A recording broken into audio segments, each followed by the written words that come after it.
You've smelled someone before. Not their cologne, not their shampoo, them. Something underneath everything else. Warm, close, almost like a taste at the back of your throat. And for a reason you couldn't explain, it just smelled right. Or the opposite. Someone clean, freshly showered, and something about them was just off.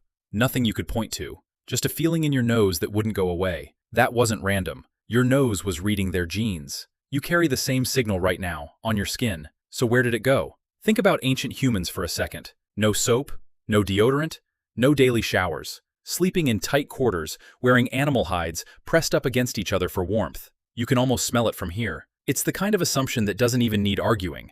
But that assumption has a problem. It's the wrong question entirely. The question was never how bad they smelled. It was what the smell was for. They weren't enduring the smell, they were using it. Your body runs a scent system that doesn't switch on at birth. It waits. It activates at puberty, right when you start noticing who's next to you. The signal is almost as unique as your fingerprint. It's shaped by a set of immune genes called MHC, the same system your body uses to fight disease. Those genes leak through your skin, your sweat, your breath. No two people smell quite the same. That person who smelled right to you? Here's why. In 1995, a Swiss biologist named Klaus Wedekind set up a room at the University of Bern. He gave 49 women a stack of t-shirts, each worn by a different man for 2 nights. No photographs, no names, no conversation. Just cotton pressed to the face. Some smelled like nothing. Some made the women pull away. But a few made them pause, lean in, breathe a little deeper. The pattern was consistent. They preferred the scent of men whose immune systems were most different from their own. The bigger the genetic gap, the more attractive the smell. Your nose wasn't reacting to cologne or confidence. It was running a filter, screening for the partner whose genes would give your children the widest immune defense. It had a type before you did, but attraction was only part of it. Your scent doesn't just broadcast your genes, it broadcasts how you feel. The sweat you produce when you're afraid is chemically different from the sweat you produce on a run.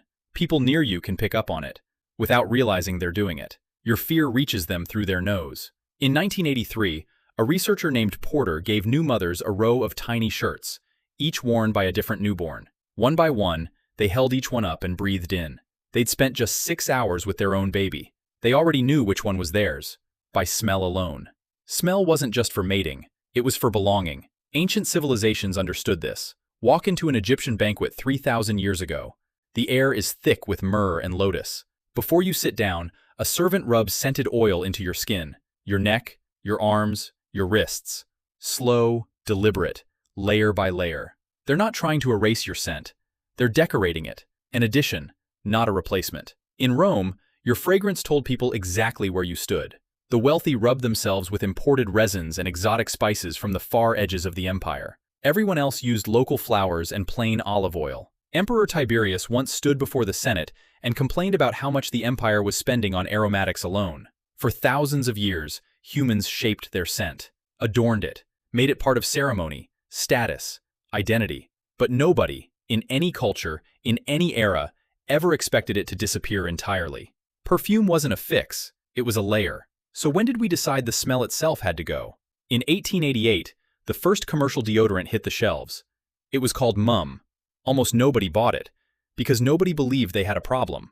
Having a scent was like having a temperature, just a fact about being alive.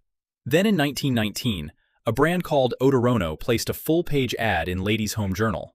Edna Murphy had created it from her father's formula. He was a surgeon who needed his hands dry during operations. But the ad didn't mention medicine. It didn't mention chemistry. It talked about you. If your underarms carry a scent, it said, people around you have already noticed. They won't tell you. They'll just step back, quietly. You'll never know why invitations stop coming. You'll just feel the distance grow. The ad wasn't selling a product. It was selling a fear you didn't have yet. Around 200 readers canceled their subscriptions in protest. They called the ad vulgar, an insult. Within 1 year, Odorono's sales jumped 112%. 1 page in a magazine. That's all it took. One ad landed right where shame meets silence, and pressed. A brand new anxiety was born, and it never went away. Every generation since has learned the same thing. Not from doctors, not from research, from ads, from classmates, from the look on someone's face when you raised your arm too high. Your natural scent isn't just unpleasant, it's unacceptable. Something to eliminate before anyone notices. Body odor as a problem was not discovered. It was manufactured. The problem didn't exist until someone sold the solution. This morning, you swiped something under your arms, cool against the skin. It dried in a few seconds. You didn't think about it. You've done it every day since you were 12 or 13. It feels the same as brushing your teeth. Automatic. Obvious. Now lift your arm. Try to smell yourself. Nothing. Just deodorant and fabric softener. The thing that was uniquely you is gone. You've never found that strange. But what you wiped away was a chemical signature that belongs to no one else alive. A signal your body has been building since puberty, shaped by your immune system, coded into your genes. And even now, after the deodorant, the soap, the cologne, the people near you may still be picking it up. On some level, neither of you can name. That person who smelled right to you. Your nose cut through every layer they were wearing. The lotion, the detergent, the deodorant. It reached underneath and found the signal they were born with. In 2001, Malinsky and Wiedekind found that people don't choose perfume at random. The fragrances you're drawn to most are the ones that amplify your own genetic scent signal. The signal was there the whole time, underneath everything we layered on top.